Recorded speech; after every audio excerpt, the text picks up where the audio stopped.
नमस्कार, मी हेमंत देसाई. मॅक्स महाराष्ट्रामध्ये आपलं मनापासून स्वागत. आज आपल्याला परत एकदा शिवसेनेबद्दल, एकनाथ शिंदे गटाबद्दल आणि एकूणच महाराष्ट्राच्या राजकीय परिस्थितीबद्दल बोलायचं आहे. शिंदे सरकारने येता क्षणी झपाझप निर्णय घ्यायला सुरुवात केलेले आहेत आणि ते निर्णय घेताना शेजारी आपल्याला माहिती आहे की नेहमीप्रमाणेच सातत्याने देवेंद्र फडणवीस बसत असतात. ते उपमुख्यमंत्री आहेत आणि ते ज्या पद्धतीने शेजारी बसलेले असतात त्यावरून कदाचित काही जणांना असं वाटेल की रिमोट कंट्रोल शेजारीच बसला आहे का, मुख्यमंत्री प्रत्यक्षामध्ये देवेंद्रजीच आहेत का आणि शेजारी मुख्यमंत्री पदावरती कोणाला बसवण्यात आलं आहे का. एकनाथ शिंदे हे स्वाभिमानी शिवसैनिक आहेत. ते अजून म्हणत आहेत की मी शिवसेनेतच आहे, आमचीच खरी शिवसेना आहे. असं असताना जर असं चित्र निर्माण केलं जात असेल किंवा प्रत्यक्षात असेल तर ते वेदनादायी आहे. देवेंद्रजींनी माईक खेचला शिंदेंच्या हातातला किंवा पेनाने काही लिहून एक चिठ्ठी त्यांच्याकडे पास केली, त्याच्यावरून टीका झाल्यावरती त्यालाही देवेंद्रजींनी उत्तर दिलं आहे आणि ते असं म्हणाले की उपमुख्यमंत्र्यांनी मुख्यमंत्र्याकडे एखादी चिठ्ठी पाठवली तर त्यात हरकत असायचं कारण काय. तसंच तो प्रश्न मला उद्देशून होता म्हणून मी उत्तर देण्यासाठी माईक माझ्याकडे घेतला, मला उद्देशून तो प्रश्न होता. त्यामुळे त्याबद्दल गैरसमज करून घेऊ नका आणि अशा प्रकारच्या बातम्या देणं ही खरी पत्रकारिता नव्हे असेही त्यांनी एक प्रकारे सूचित केलं. देवेंद्रजी अतिशय उत्तम बोलतात, युक्तिवादही त्यांचा चांगला असतो, पण त्यांचा जसा युक्तिवाद चांगला असतो तसाच अन्य लोकांनाही युक्तिवाद करण्याचा अधिकार आहे आणि इतरही काही बाजू असेल किंवा असते हे लक्षात घेतलं पाहिजे. आज मला म्हणायचं आहे की बाळासाहेब ठाकरे यांचा सातत्याने उद्घोष केला जातो आहे आणि स्वतः एकनाथ शिंदे म्हणत आहेत की बाळासाहेब ठाकरे यांनी जी दिशा दाखवून दिली म्हणजे हिंदुत्वाची दिशा आणि धर्मवीर आनंद दिघे यांची शिकवणूक, या दिशेनेच त्यांनी सांगून दिलेल्या दाखवलेल्या मार्गावरूनच आम्ही वाटचाल करतो आहे. सातत्याने ते असं म्हणत आहेत. माझा असा प्रश्न आहे की बाळासाहेब ठाकरे यांनी दाखवलेलं जे काही हिंदुत्व, त्यांना एक हिंदुत्वाचा साक्षात्कार जो एकनाथ शिंदे यांना बाळासाहेबांमुळे झाला असेल तर बाळासाहेबांच्या पथावरून हिंदुत्वाच्या दिशेने मार्गक्रमण करण्यासाठी अनेक जण सत्तेबाहेर राहून काम करतात. राष्ट्रीय स्वयंसेवक संघाचे लोक सत्तेत आहेत, विश्व हिंदू परिषदेचे लोक सत्तेमध्ये आहेत, त्यापैकी एखादा दुसरा माणूस सत्तेमध्ये किंवा भाजपमध्ये जातो, तिथून त्यांना पाठवलं जातं. पण एरवी ही संघटना त्यातले बहुसंख्य पदाधिकारी सत्तेत नसतात, ते निरपेक्षपणे हिंदुत्वासाठी काम करतात. सत्तेत कशाला जायला पाहिजे एकनाथ शिंदेना. आणि हिंदुत्वासाठी मी काम करतो आहे असं आत्तापर्यंत सांगत होते का? जेव्हापर्यंत बंडखोरी करत होते तेव्हा तोपर्यंत ते मंत्री होते, तोपर्यंत शिवसेनेचे नेते होते, पण सातत्याने मी हिंदुत्वाचं काम करतो असं सांगत होतं. तरीसुद्धा त्यांना जर खूप वाटत असेल हिंदुत्वासाठी काही काम करायचं असेल तर सत्तेत कशाला जात आहेत? सत्तेच्या बाहेर राहून सुद्धा काम करता येऊ शकतं. त्यासाठी शिवसेना फोडण्याचं काय कारण होतं? बाहेर राहून संपूर्ण देशभर ते हिंदुत्वाचा प्रसार करू शकले असते. हा मुद्दा मला मांडायचा आहे, हा मुख्य मुद्दा लक्षात घ्या. त्यामुळे हिंदुत्वासाठी सत्तेची गरज नसते. कारसेवक सत्तेत नव्हते, त्यांनी आंदोलन केलं, त्यानंतर राम मंदिर झालं, हे आपण लक्षात घ्या. त्यामुळे हा युक्तिवाद आहे तो दिशाभूल करणारा युक्तिवाद एकनाथ शिंदे यांचा आहे असं माझं म्हणणं आहे. दुसरी गोष्ट अशी की आता दोघंच जण आहेत, मुख्यमंत्री आणि उपमुख्यमंत्री, आणि अजितदादा म्हणाले की मंत्रिमंडळाचा विस्तार का नाही करत तुम्ही, पालकमंत्री का नाही नेमत, अनेक ठिकाणी अधिकारी नेमलेले नाही आहेत, त्यामुळे शेतकरी संकटात आहेत, त्यांना मदत करता येत नाही, खतांची टंचाई आहे, त्यांना खतं दिली पाहिजेत, पेरण्यांची कामं खोळंबलेली आहेत, त्यांना ताबडतोब अर्थसहाय्य केलं पाहिजे, जे पूरग्रस्त आहेत त्यांना मदत केली पाहिजे. यासाठी मंत्रिमंडळ असण्याची गरज आहे. पण मुख्यमंत्री कार्यालयातच अधिकारी नाहीत कोणी, उपमुख्यमंत्र्यांकडे गर्दी आहे. याचा अर्थ काय? आत्ता जर तुम्ही लक्षात घ्या प्रेक्षक हो की आत्ता समजा असं तुम्ही बघा की आता उद्धव ठाकरे यांचं मंत्रिमंडळ असतं तर भारतीय जनता पक्षाचे सगळेच्या सगळे प्रवक्ते दिवसातनं 10-10 वेळा येऊन सांगितले असे, बघा अजून मंत्रिमंडळ नाही, हे घरी बसले, ते काहीच काम करत नाही आहेत असं ते म्हणाले असतात. दोघंच जण सगळं करतायत, दोघंच जण वसुली करता आहेत. म्हणजे आत्ता ते म्हणते मी, जर उद्धव ठाकरे आणि अजितदादा हे दोघंच जण कार्यरत असते तर दोघंच जण महावसुली करतायत, महाभ्रष्टाचार सुरू आहेत असं हे भाजपचे पोपट बोलत असते. पण आता मात्र भाजपचे जे पोपट आहेत, प्रवक्ते आहेत, त्यांना काही काम राहिले नाही, कारण आता टीका करता येत नाही. बरं, विरोधक आता हेलपाटून गेले तसं त्यांना वाटत असेल काय बोलायचं त्याच्याबद्दल, त्यामुळे फारसं ते बोलत नाहीत आता. हाही मुद्दा आपण लक्षात घ्या. सगळेच्या सगळे अगोदरचे निर्णय उलटे पालटे करण्याचं चालू आहे. ठीक आहे, तुमचं सरकार आहे, तुम्ही काही बोलू शकता, काही करू शकता. एक तर आरे कारशेडच्या संदर्भाचा जो निर्णय आहे तो कांजूरमार्गला जी कारशेड शिफ्ट करण्याचं ठरवलेलं होतं आणि त्यासाठी तज्ज्ञांचा सल्ला घेतला होता उद्धव ठाकरे यांनी. आणि आरेच्या संबंधी आरेमध्ये खूप मोठं आंदोलन झालं होतं, आता पुन्हा झालं. आदित्य ठाकरेही तिथे गेले होते आणि त्या आंदोलन झाल्यानंतर मग तरीसुद्धा देवेंद्रजींनी सांगितलं आहे की कार शेड जी आहे ती आरेमध्येच होईल, नथिंग डुईंग. हा एक निर्णय झाला. दुसरा एक निर्णय झाला तो बुलेट ट्रेन संबंधी जी जागा जी महानगरपालिकेकडे कोविड सेंटरसाठी ती ताबडतोब त्यांना हस्तांतरित करायला सांगितले आहे MMRDAने किंवा त्यासंबंधीचे जे यंत्रणा आहेत त्यांच्याकडे. त्यामुळे बुलेट ट्रेनचा निर्णय त्या सगळे क्लिअरन्सेस देऊन टाकलेले आहेत असं देवेंद्रजी म्हणाले. जलयुक्त शिवार ही योजना त्यासंबंधी उद्धव ठाकरे सरकार असताना काही आरोप झालेले होते आणि आरोप मला वाटतं कॅगनीसह काही आक्षेप घेतलेले होते, त्यावरून चर्चा सुरू झाली होती आणि जलयुक्त शिवार ही योजना थोडीशी थंडावली होती किंवा स्थगित केली होती. आता ते परत जलयुक्त शिवार योजना राबवण्यात येणार आहे, काही हरकत नाही. त्यानंतर ज्या स्वच्छता योजना जी आहे स्वच्छतेसंबंधी किंवा अमृत योजना आहे केंद्र सरकारची, त्यासुद्धा जोरात अत्यंत वेगवान पद्धतीने अंमलबजावणी केली जाणार आहे.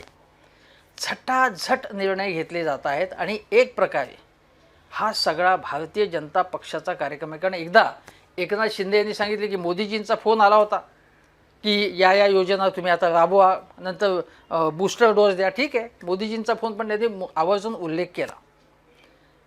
आता माझं असं म्हणणं आहे, मला अशी माहिती मिळालेली आहे, आता जलयुक्त शिवार योजना माझ्या मते त्याचं राजकारण केलं जातं कामा नये. त्यामध्ये काही गैरव्यवहार झाले असतील तर त्याचा तपास करा, पण योजना चांगली आहे आणि योजना पृथ्वीराज चव्हाण यांच्या काळातच होती. तिचा विस्तार केला, तिला नवीन नाव ठेवलं. त्यामुळे हे सगळंच्या सगळं श्रेय केवळ आणि केवळ देवेंद्र फडणवीस यांचं आहे असं मानण्याचं कारण नाही. पण माझं असं म्हणणं आहे, मला अशी माहिती मिळाली आहे की भारतीय जनता पक्षाचं जेव्हा सरकार होतं 2014 ते 19 आणि त्यानंतर 2019ला देवेंद्र फडणवीस हे असं सांगत होते की मीच पुन्हा येईन आणि त्यांना आणि सगळ्यांना वाटत होतं की भाजपचं सरकार फडणवीसांच्या नेतृत्वाखाली येणार आहे. अशा वेळी जी मला माहिती मिळालेली आहे ती कन्फर्म नाही आहे, पण काही लोकांनी असं सांगितलं की अनेक नवे प्रकल्प, मग ते बुलेट ट्रेनचं असेल, समृद्धी असेल, कुठलंही असेल, अनेक प्रकल्पांसाठी जे ठेके दिले जातात, ज्या कंपन्यांना ठेके दिले जातात चालवण्यासाठी, ते प्रकल्प चालवण्यासाठी, अंमलात आणण्यासाठी, त्याचे काही आगाऊ रकमा तर घेण्यात आलेल्या नाहीत ना. आगाऊ रकमा त्यांच्या घेण्यात आल्या असतील आणि शब्द दिला असेल की ठीक आहे आता तुम्ही हे तुमच्याकडनं ॲडव्हान्सेस घेतलेले आहेत तर त्याप्रमाणे मग ते प्रकल्प राबवले जातील. पण 2019 साली सरकार चालत नाही आणि मग ते उद्योगपती असतील, ते ठेकेदार असतील, त्यांचं काही प्रेशर तर नाही ना या सरकारवर, म्हणजे नव्या सरकारवर, की हे आम्ही जे तुम्हाला पाठिंबा दिला होता, आम्ही जे प्रकल्पांच्या पोटी जे आगाऊ रकमा अदा केल्या होत्या किंवा करण्याचं वचन देण्याचं वचन दिलं होतं, आता ते प्रकल्प झाले पाहिजे ताबडतोब. बुलेट ट्रेन असेल, मग जलयुक्त शिवारचे काही ठेके असतील, समृद्धीचे काही हे असेल, समृद्धीचं चालूच आहे पण समृद्धी अधिक जोरात हे करणार. आरे कारशेडच्या अनुषंगाने जे काही कामं आहेत त्या संबंधित मंडळींनी, उद्योजकांनी, ठेकेदारांनी, उद्योगपतींनी काही दबाव तर आणला नाही ना. कारण हा दबाव असला तर संबंधित लोकांचे, संबंधित पक्षाच्या किंवा सत्ताधाऱ्यांच्या नेत्यांचे चेहरे वेगळेच दिसतात. मग असे टेन्शन खाली दिसतात. बघा, हे पटपट झालं पाहिजे बाबा, आम्ही कमिट केलं त्यांना, आम्ही सत्तेवरती आलो तर हे करू. त्यांनी आमच्या मागे आर्थिक बळ उभं केलं आहे. अशावेळी त्यांना दिलेला शब्द जर आम्ही पुरा करू शकलो नाही तर कसं काय होणार. ते जे एक प्रेशर असतं. कारण उद्योगपती असतील, ठेकेदार असतील, ते राजकीय पक्षांना जेव्हा मदत करतात, सर्व प्रकारची मदत करतात, तेव्हा ते कशाच्या तरी बदल्यात ती मदत करत असतात, हे लक्षात घ्या. त्यामुळे यासंबंधी मी काही आरोप करत नाही. काही लोकांनी मला ही माहिती सांगितली, ती खरी असं मी म्हणत नाही, तो पुरावा असं म्हणत नाही, पण हे असू शकतं हे लक्षात घ्या. त्यामुळे झटाझट निर्णय घेतले जात आहेत. आता याची दुसरी बाजू जी सांगायची, दुसऱ्या गोष्टी सांगायच्या त्या अशा की आता काय होईल की एकनाथ शिंदे हे झटाझट शिवसेना फोडण्याचं काम चालू आहे त्यांचं. एका पाठोपाठ एक ठिकाणचे नगरसेवक त्यांच्याकडे येत आहेत. मग कधी पालघरचे असतील, कधी ठाण्याचे असतील, कधी कुठे ठाणे जिल्ह्यातल्या वेगवेगळ्या शहरांमधले असतील, ते नगरसेवक त्यांच्याकडे येतात आणि शिवसेना रिकामी करण्याचं काम चालू आहे. धडाधड शिवसैनिक तिथे शिवसेनेचे नगरसेवक असतील, अन्य नेते पदाधिकारी त्यांच्याकडे येत आहेत. असं ते दाखवत आहेत. व्हिडिओ दाखवले जात आहेत, फोटो दाखवले जात आहेत, बातम्या प्रसिद्ध होत आहेत आणि आमचीच खरी शिवसेना असा एकनाथ शिंदे यांचा दावा आहे.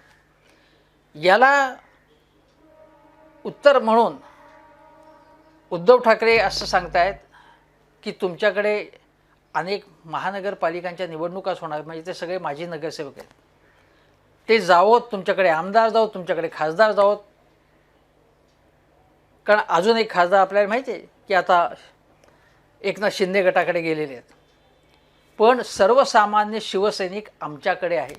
त्याला बाळासाहेब ठाकरे यांच्याबद्दल सहानुभूती आहे. आदित्य ठाकरे, उद्धव ठाकरे यांना सांभाळा असं बाळासाहेब ठाकरे यांनी कळकळीचं आवाहन केलं होतं आणि सर्वसामान्य शिवसैनिक हे मानेल असं उद्धव ठाकरे यांना वाटतं.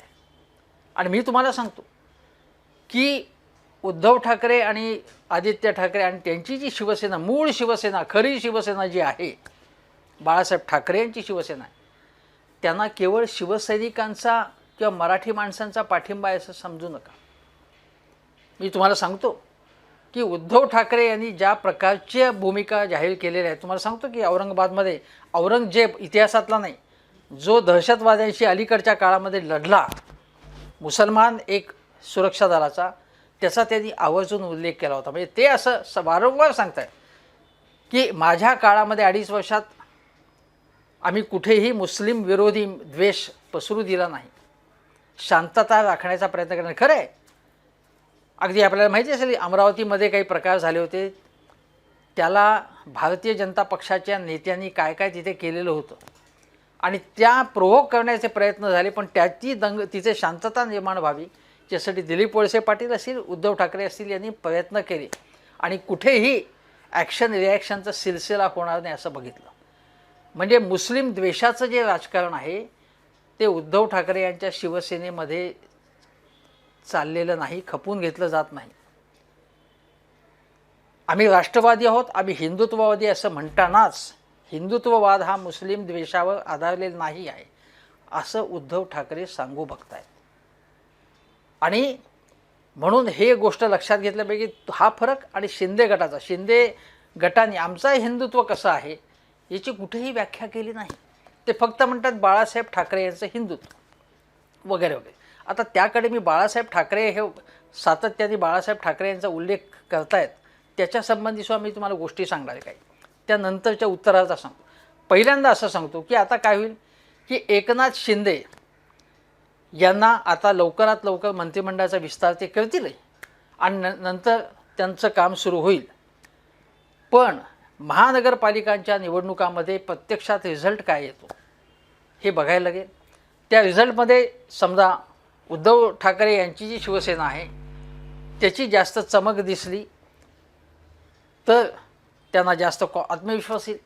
उलट शिंदे गटाला जास्त यश आलं तर त्यांचा आत्मविश्वास वाढेल. भारतीय जनता पक्षाचं एम काय आहे? त्यांचं एम आहे की पहिल्यांदा उद्धव ठाकरे यांची शिवसेना खतम करण्याचा ते प्रयत्न करणार. त्यासाठी हत्यार म्हणून एकनाथ शिंदे गटाचा वापर करणार आणि नंतर उपयोग झाला की त्यांना बाजूला करतील.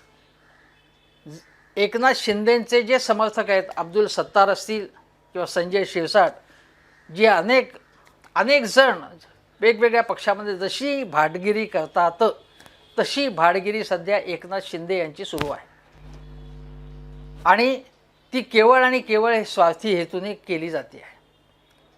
अब्दुल सत्तार हे ज्या ठिकाणी होते त्यावेळी त्या नेत्यांची स्तुती करणं हा त्यांचा स्थायी भाव आहे. या सगळ्यांना पहिल्यांदा मंत्रिमंडळात जायचं आहे आणि मंत्रिमंडळात मंत्रिपद आपल्याला मिळते की नाही याच्यावरनं त्यांच्यामध्ये मारामाऱ्या सुरू होते. कारण अनेक जण जे उद्धव ठाकरे सरकारमध्ये मंत्री होते एकनाथ शिंदे सोडून शिवाय, त्या सगळ्यांना तर मंत्री व्हायचं आहे. समजा उदय सामंत असतील, दीपक केसरकर असतील, संजय बाकीचे लोक असतील, दादा भुसे असतील, त्याखेरीज जे 40 लोक आहेत जे शिवसेना जे नेते शिवसेना आमदार जे त्यांच्याकडे गेले त्यापैकी अनेकांना मंत्री व्हायचं. शिवाय जे मित्रपक्ष आहेत समजा बच्चू कडू सारख्यांचे त्यांनाही मंत्री व्हायचे. रामदास आठवलेंनी इच्छा व्यक्त केली आम्हालाही मंत्री व्हायचे. आता मनसेला मंत्रिपद देण्याची शक्यता नाही किंवा त्यासंबंधी काही चर्चा ज्या आहेत त्या खारिज करण्यात आल्या आहेत. एवढंच काय तर अमित ठाकरे यांना विधान परिषद दिली जाणार आहेत या असल्या काही बातम्यामध्ये काही अर्थ नाही असं राज ठाकरे यांनी स्पष्टपणे म्हटले आहे. आता प्रश्न आहे की हा मंत्रिमंडळ विस्तारात पण जे काही मतभेद होतील ते होतील, कुठच्याही सरकारमध्ये ते होत असतात.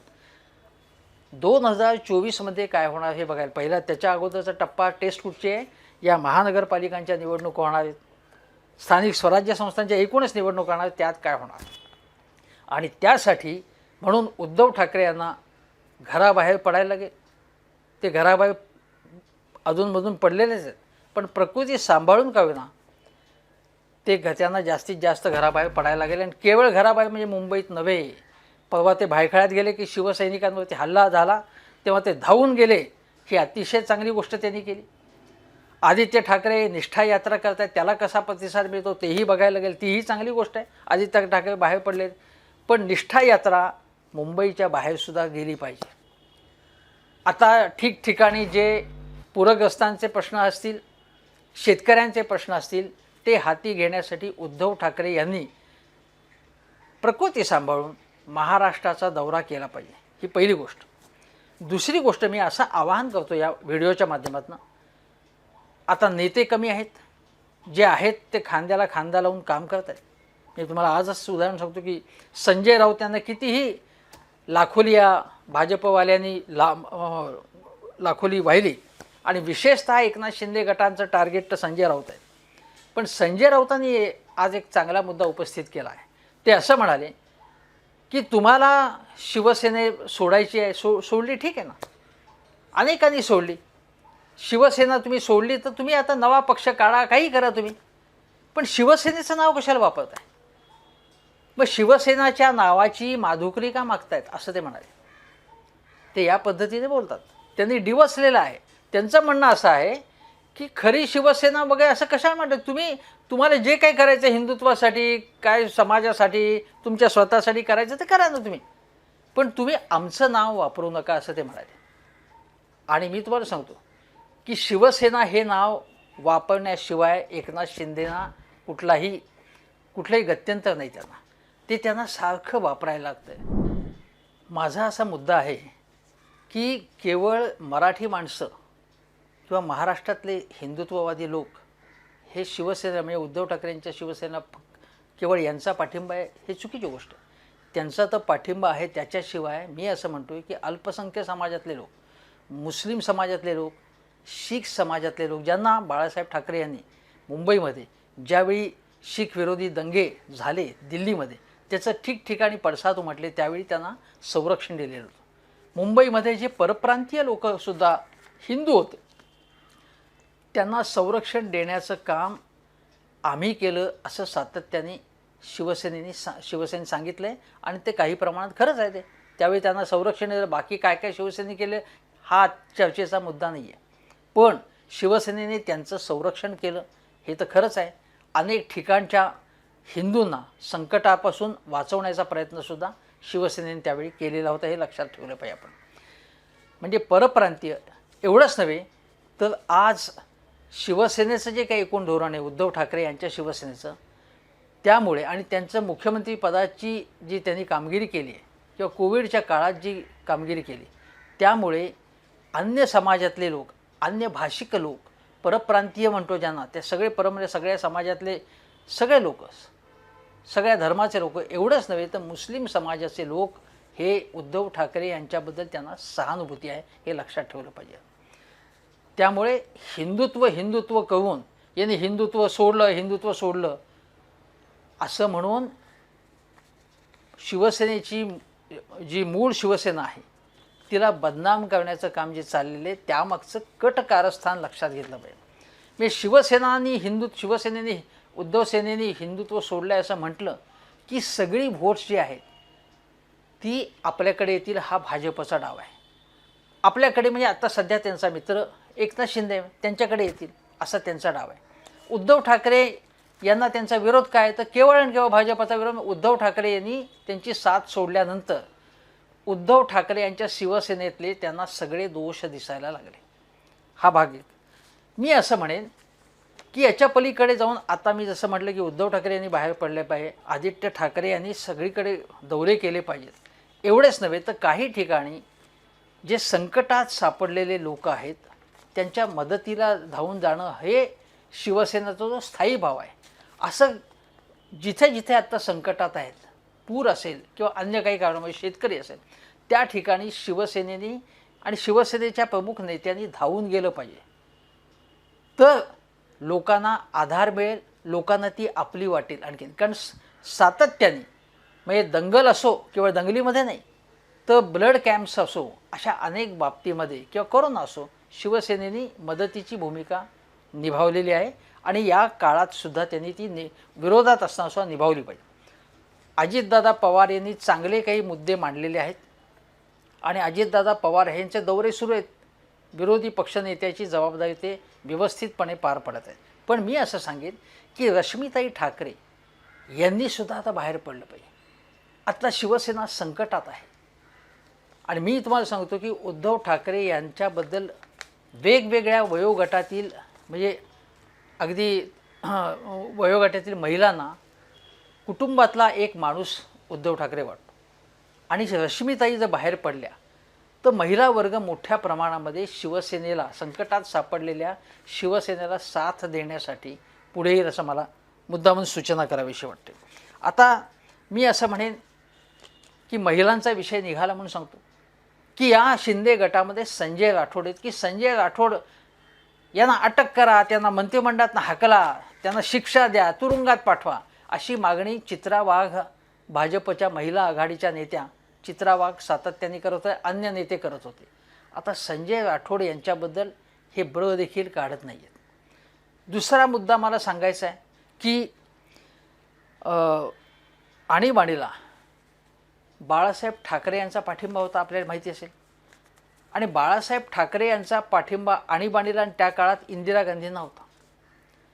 अशा वेळी जे आणीबाणीत ज्यांनी तुरुंगवास पत्करला त्यांना जे मानधन देण्याचं धोरण फडणवीसांनी ते मुख्यमंत्री असताना जाहीर केलं होतं, ते उद्धव ठाकरे यांनी, काँग्रेस आणि राष्ट्रवादी त्यांच्याबरोबर महाविकास आघाडी सरकारने ते रद्द केलं होतं. आता पुन्हा सुरू करण्यात आलेलं आहे. आता सचिन सावंत जे काँग्रेसचे नेते आहेत त्यांनी असा नेमका प्रश्न विचारलेला आहे की बाळासाहेबांचा तर आणीबाणीला पाठिंबा होता, मग आणीबाणीसाठी तुरुंगात जे गेले त्यांना तर त्यांचा विरोध असला पाहिजे, मग मानधन देण्याचं कारण काय? तर या प्रश्नाचं सुद्धा उत्तर एकनाथ शिंदे यांना द्यावं लागेल असं मला म्हणायचं. दुसरं एकनाथ शिंदे यांचं जे गाव आहे म्हणजे कराडजवळचं, पाटणजवळचं जे मूळ गाव आहे त्या ठिकाणी रस्ते नाहीत, पूल नाहीत, आणि हेलिपॅड मात्र आहे. असा प्रश्न म्हणजे हे याच्यावरती बोट नेमकं कोणी येतं? न्यायालयाने, हायकोर्टाने ठेवले बोट एकनाथ शिंदे. आणि एकनाथ शिंदे हे आपल्याला माहिती आहे की सगळी जबाबदारी होती ती त्यांच्याकडे नगरविकास खात्याचं होतं, रस्ते वगैरे त्यांच्या अंडर येत होतं. मंत्री होते ते, देवेंद्र फडणवीस यांच्या काळातही होते मंत्री, आणि नंतर आत्ता 2.5 वर्ष मंत्री होते ते मंत्रिपद हिंदुत्वासाठी, म्हणजे उद्धव ठाकरेंनी हिंदुत्व सोडलं आहे म्हणून ते मंत्रिपद सोडावं असं एकनाथ शिंदे यांना वाटलं नाही. एकदा त्यांनी नाटक फक्त केलं, हे लक्षात घ्या तुम्ही. तरीसुद्धा मी तुम्हाला सांगतो की एकनाथ शिंदे यांनी जर चांगलं काम केलं तर त्याचंही मी कौतुक करणार आहे. आता मला असं म्हणायचं आहे की बाळासाहेबांचं सातत्याने नाव घेतलं जाते की बाळासाहेब ठाकरे यांच्याच मार्गावरून आम्हाला पुढे जायचं आहे, आणि बाळासाहेब ठाकरे यांना उद्धव ठाकरे यांची शिवसेना विसरली आहे याचं असं ते सातत्याने म्हणत आहेत. आणि हे म्हणताना काँग्रेस आणि राष्ट्रवादीच्या मांडीला मांडी लावून ते बसले, म्हणून त्यांनी शिवसेनेच्या हिंदुत्वाला तिलांजली दिली असं म्हटलं जातं आहे. आता हा जो मुख्य युक्तिवाद आहे तो मला खोडून काढायचा आहे. मी असं म्हणेन की बाळासाहेब, तुमच्या नावाने हे जे काही राजकारण करताय, तुम्हाला हे तुम्ही वर्ण बघतायत असं मी समजतो. म्हणजे सर्वसाधारण जी समजूत आहे की बाळासाहेब हे सगळं वर्ण बघता आहेत, आणि म्हणूनच मी प्रश्न विचारतो, बाळासाहेब तुम्ही हे सगळं बघताय ना? म्हणजे ज्यांनी तुमच्या पक्षाशी गद्दारी केली, उद्धव ठाकरे आणि आदित्य ठाकरे यांना सांभाळा असं तुम्ही आवाहन करूनही ज्यांनी त्या आवाहनाकडे दुर्लक्ष करून गद्दारी केली, दगाबाजी केली किंवा विश्वासघात केला, तेच तुमचं नाव घेत आहेत आज. तुम्ही बघताय ना, तुम्ही वरून बघताय ना हे काय चाललंय ते, आणि तुम्ही त्यांना माफ कराल? मी असं म्हणेन, जाऊ द्या ना बाळासाहेब, आता झालं ते झालं, पण तुम्ही बघताय एवढं मात्र मी म्हणेन. आणि तुम्ही जर बघत असाल तर मी तुमच्या वतीने काही गोष्टी सांगतो एकनाथ शिंदेंना, की बघा, शिवसेनेची स्थापना 1966 साली झाली. त्याच्या आधी मार्मिक सुरू झाला होता. मार्मिक हे साप्ताहिक, व्यंगचित्र साप्ताहिक, ज्याच्यामध्ये लेखही असायचे आणि अजूनही ते प्रसिद्ध होतं. इंटरेस्टिंग लेख असतात, त्याच्यामध्ये व्यंगचित्र असतात. त्या मार्मिकचं प्रकाशन हे कोणाच्या हस्ते झालं होतं? तर काँग्रेसचे ज्येष्ठ नेते आणि मुख्यमंत्री महाराष्ट्राचे, ज्या मुख्यमंत्र्याबद्दल महाराष्ट्रात सर्वाधिक आदर व्यक्त केला जातो ते यशवंतराव चव्हाण यांच्या हस्ते प्रकाशन झालेलं होतं. दुसरी गोष्ट, महाराष्ट्राचं ज्यांनी गृहमंत्रीपद भूषवलं होतं, ज्यांना जे कदाचित आज ना उद्या महाराष्ट्राचे मुख्यमंत्री होतील असं बोललं जात होतं, असे जे 2 नंबरचे नेते होते त्या काळच्या काँग्रेसमधले, बाळासाहेब देसाई, त्या बाळासाहेब देसाई यांनी म्हटलं होतं की मराठी माणसासाठी जर तुम्ही काम करणार असाल तर माझी तुम्हाला सहानुभूती आहे, असं बाळासाहेब देसाई यांनी बाळासाहेब ठाकरे यांना सांगितलं होतं. सहानुभूती व्यक्त केली होती मराठी भाषिकांसाठी, आंदोलनं करणाऱ्या, चळवळी करणाऱ्या, किंवा शिवसेना या पक्षाबद्दल सुद्धा.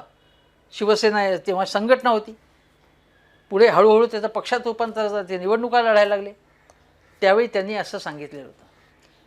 काँग्रेसचेच तिसरे नेते रामराव आदिक यांनी महाराष्ट्र हितवर्धिनी अशी मराठी माणसासाठी संस्था चालू केली होती, आणि त्या रामराव आदिकांची बाळासाहेबांशी मैत्री होती, आणि त्यांनीसुद्धा शिवसेनेच्या व्यासपीठावरती ते गेले आणि मराठी माणसासाठी महाराष्ट्र हितवर्धनीचे रामराव आदिक आणि बाळासाहेब ठाकरे यांचं सहकार्य होतं, समन्वय होता.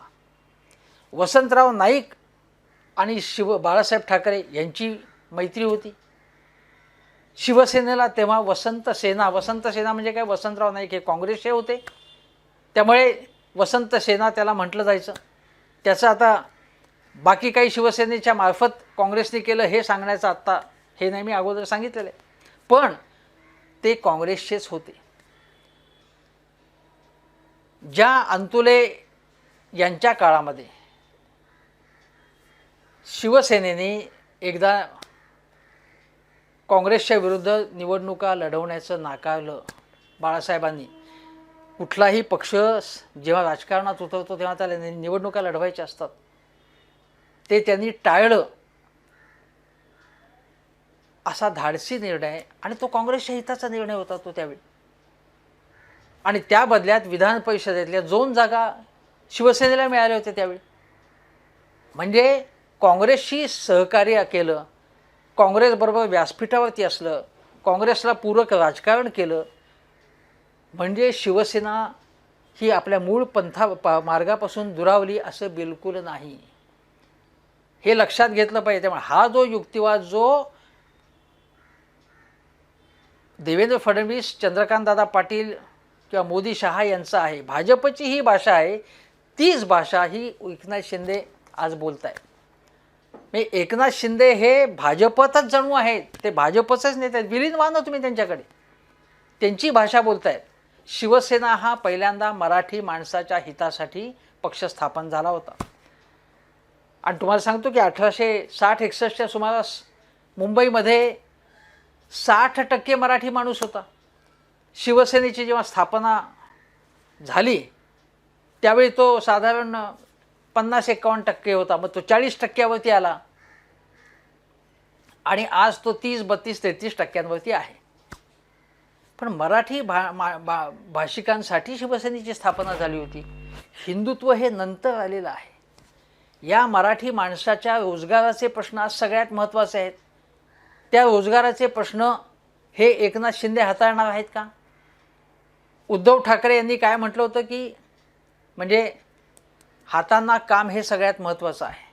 हा उद्धव ठाकरे आणि सुभाष देसाई यांनी तो निर्णय केला होता. त्या दृष्टीने गुंतवणूक आणण्याचे प्रयत्न केले आणि त्यांनी आकडेवारी सुद्धा दिली होती. रोजगार आम्ही कसा निर्माण केला, जो अन्य अनेक राज्यांपेक्षा जास्त रोजगार आम्ही निर्माण केला. तो मराठी माणसाला त्यामध्ये मोठा रोजगार मिळाला, पुरेसा रोजगार मिळाला असं मी म्हणणार आहे. पण ते मुख्य काम आहे. तेव्हा हे लक्षात घेतलं पाहिजे. आणि बाळासाहेबांना मराठी माणसाला रोजगार मिळाला तर आनंद झाला असता, नक्की आनंद झाला असता.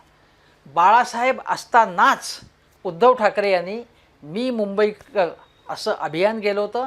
म्हणजेच आम्ही परप्रांतीयांच्या विरोधात नाही असं त्यांनी अधोरेखित केलेलं होतं त्यावेळी. मी मुंबईकर या अभियानाच्या चित्र बाळासाहेब हयात असताना उद्धव ठाकरे यांनी छठपूजेचा उपक्रम सुद्धा आयोजित केला आणि आम्ही उत्तर भारतीय असो किंवा कोणाच्याही विरोधात नाही असंही त्यांनी दाखवलं होतं.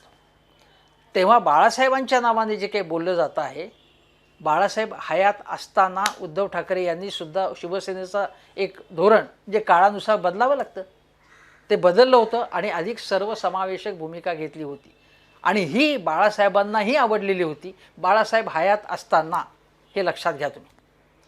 तेव्हा बाळासाहेबांच्या नावाचा वापर करायचा आणि बाळासाहेबांच्या घराण्यावरतीच हल्ला करायचा हे सोडून दिलं पाहिजे. मुख्य गोष्ट अशी आहे की एकनाथ शिंदे यांच्या मागे जे लोक आहेत त्यांना ईडीची दहशत आहे. मग तुम्ही संजय काका पाटील घ्या, जे माहिती आहे तुम्हाला, संजय काका पाटील असतील किंवा जसं भाजपमध्ये गेलेले हर्षवर्धन पाटील असतील किंवा रावसाहेब दानवे म्हणाले की आमच्याकडे क्लिनिंग मशीन आहे.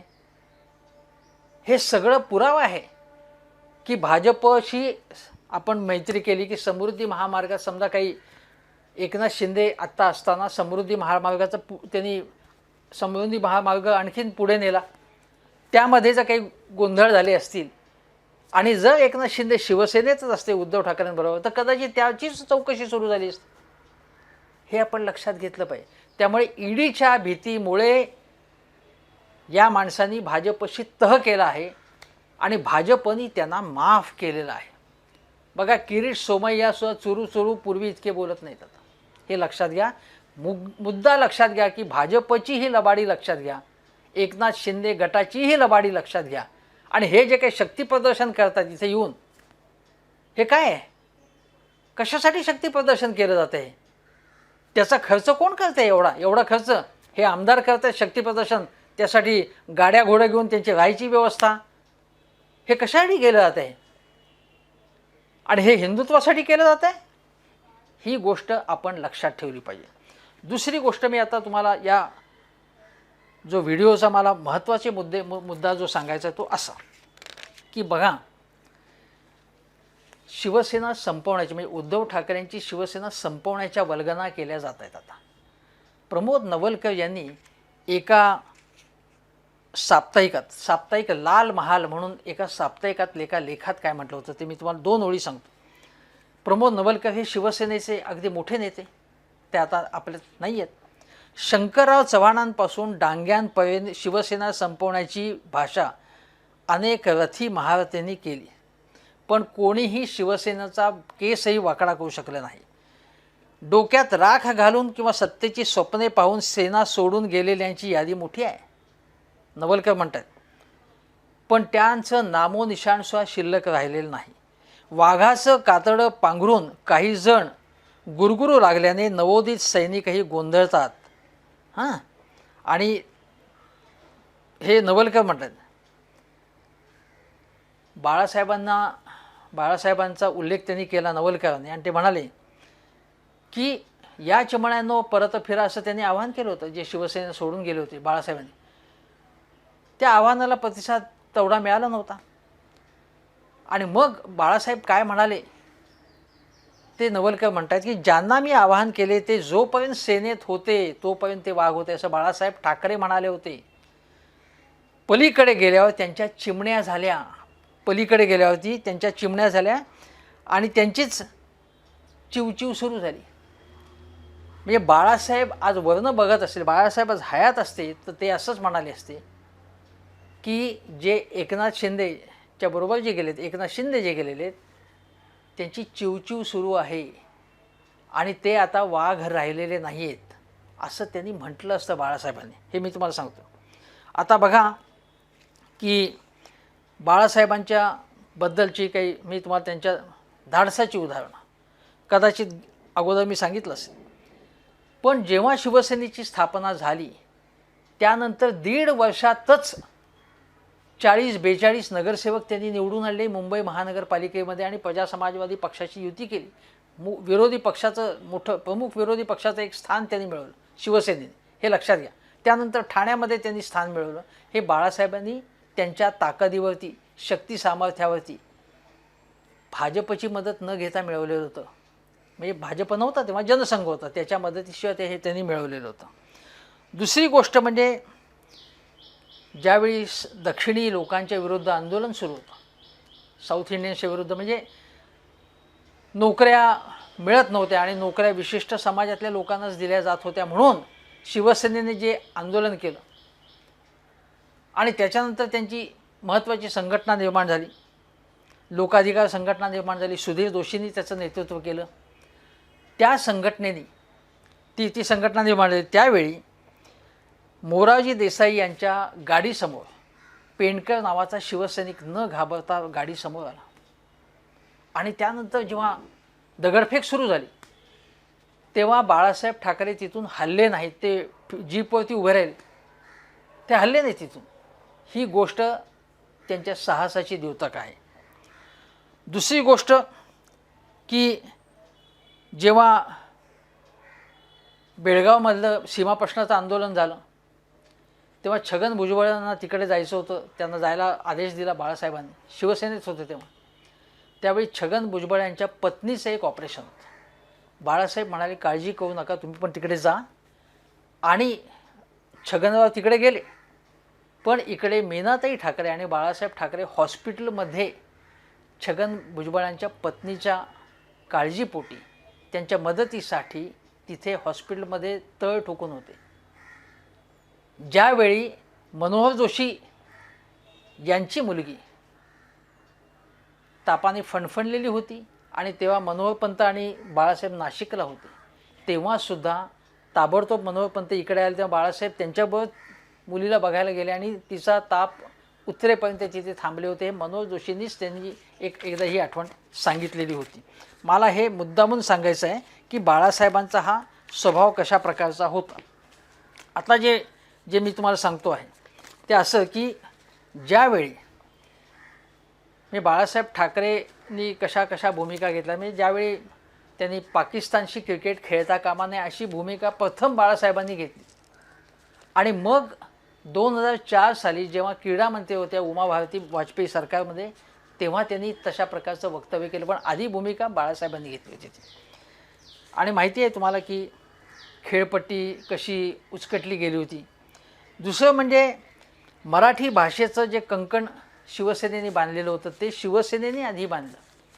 आणि मग बघा फडणवीस सरकार असताना मराठीला अभिजात दर्जा पाहिजे वगैरे. नंतर मराठी साहित्य आणि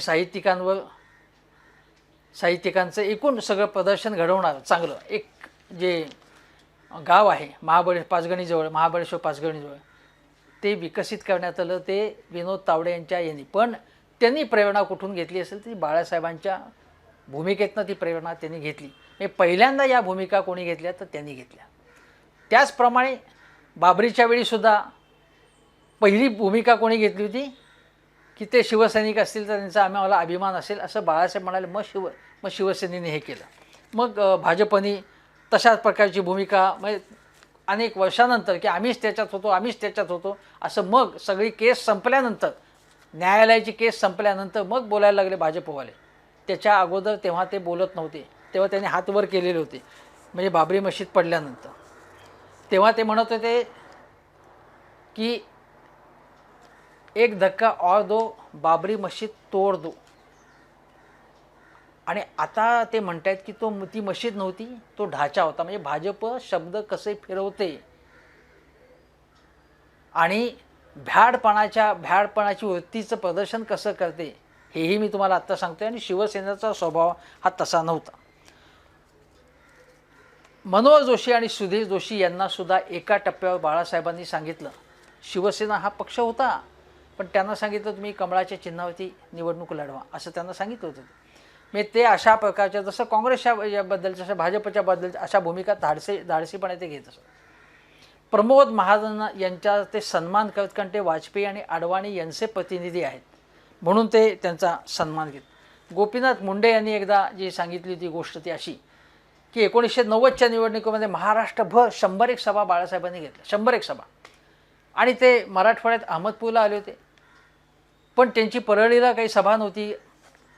गोपीनाथरावांना अस्वस्थ वाटत होतं की असं कसं माझ्याकडे सभा झाली पाहिजे.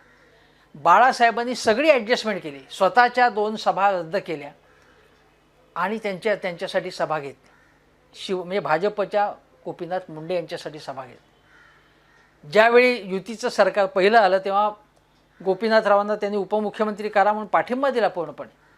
आणि तेव्हा असं ठरलं होतं की महसूल खातं म्हणजे गोपीनाथरावांकडे जाईल म्हणजे भाजपकडे जाईल. पण बाळासाहेब म्हणाले गृह खातं किती महत्त्वाचं असतं बघा. पण ते सुधीर जोशींकडे कदाचित जाणार होतं.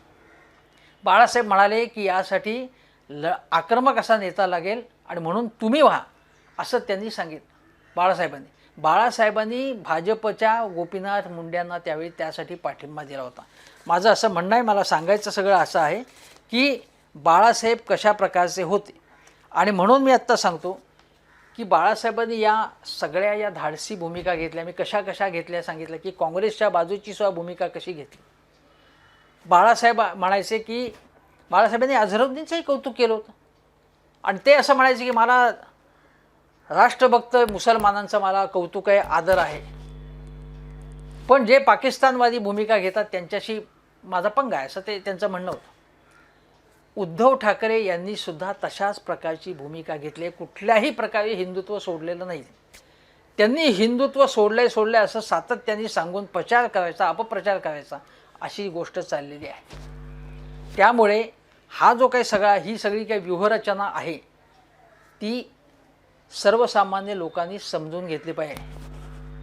आणि मी असं म्हणेन की बाळासाहेबांच्या नावाने सगळं सांगितलं जातं आहे. धर्मवीर आनंद दिघेंच्या नावाने सांगितलंही नाहीत आपल्यात.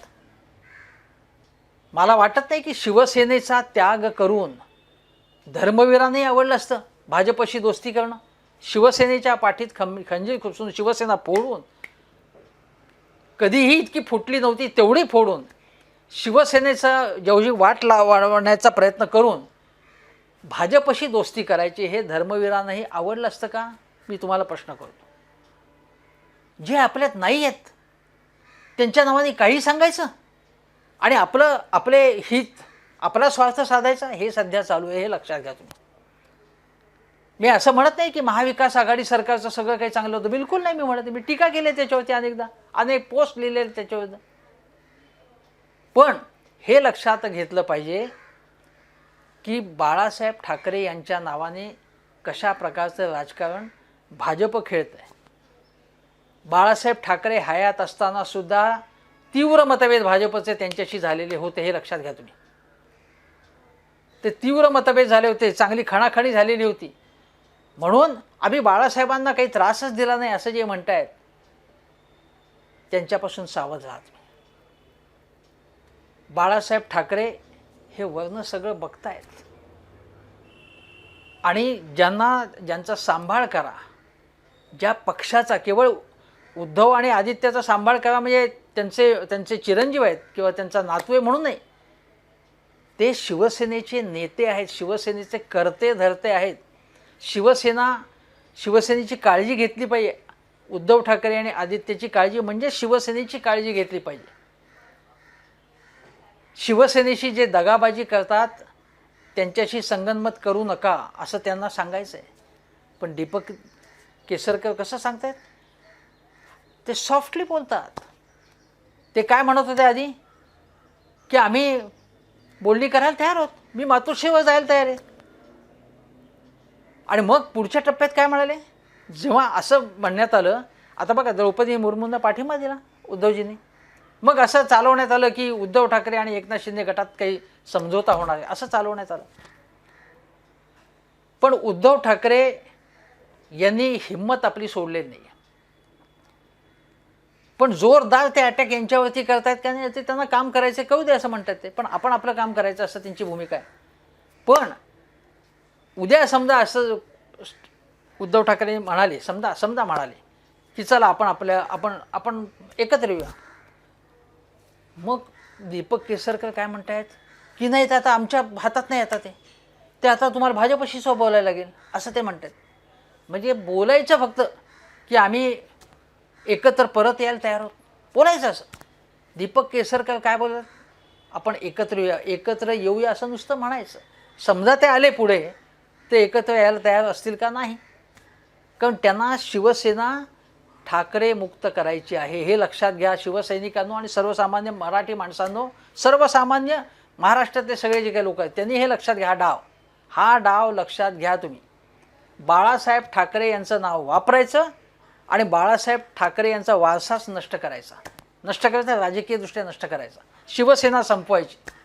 आणि जी एकनाथ शिंदे गट म्हणून उरेल ती शिवसेना हे कळसूत्री बाहुली असते तसं भाजपच्या तालावर नाचणारी शिवसेना त्यांना पाहिजे आहे. उद्धव ठाकरे यांनी त्याला नकार दिलेला आहे ठामपणे आणि ही अतिशय चांगली हिंमत त्यांनी दाखवलेली आहे. अशी हिंमत त्यांनी दाखवली ती चांगली गोष्ट आहे. याच्या पुढचं पाऊल त्यांचं महाराष्ट्र व्यापी दौरे करा तुम्ही आणि तुमचं स्वतंत्र धोरण नका. तुम्ही काँग्रेस राष्ट्रवादीच्या बरोबर जाऊ नका, पण शिवसेनेची ताकद ही सामान्यांचे प्रश्न सोडवूनच होणार आहे. रोजच्या रोज एकनाथ शिंदे गटावरती हल्ला चढवून नव्हे, त्यांच्या धोरणावरती हल्ला चढवा तुम्ही. त्यांच्या धोरणातल्या चुका दाखवा आणि तुम्ही तू चाल पुढे, तुला रे गड्या भीती कशाची, मनशुद्ध तुझं गोष्ट आहे पृथ्वी मोलाची, तू चाल गड्या तुला भीती कशाची, असं गाणं आहे बघा माणूस चित्रपटात. त्याची मी आठवण करून देतो आणि एकनाथ शिंदे आणि भाजपचा जो डाव आहे तो ओळखा. बाळासाहेब वर बघतच असतील हे सगळं आपल्या नावाने, हे भाजपवाले आणि एकनाथ शिंदे गटाचे लोक काय करत आहेत. आणि म्हणून मी म्हणतोय बाळासाहेब तुम्ही बघताय ना, नमस्कार.